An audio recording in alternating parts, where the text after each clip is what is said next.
iPhone screen glitching or flickering, how to fix it. So if your iPhone screen is maybe glitching or it is flickering for some reason, there are many reasons why this could be happening. Now first of all, you want to check if you have enabled auto brightness. To check that, you cannot find them right within the brightness toggle. You have to simply go ahead and then go to your settings and then simply go to accessibility. From accessibility, go to display and text size, and from here you'll find an option that is auto brightness. If you have enabled it, just make sure to disable this because sometimes this could be causing an issue as well. You can also try to turn on or turn off True Tone to see if that actually helps you. Now another thing I would recommend you do is just ensure that your software is updated to the latest version.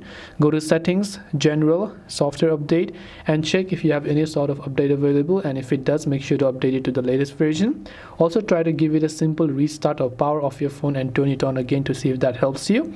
And last but not the least, what you can also try to do is check for any damage on the screen, or also try to replace your screen protector if you are using a screen protector.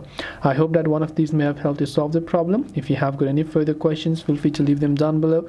Thanks for watching till the very end, and see you in the next video.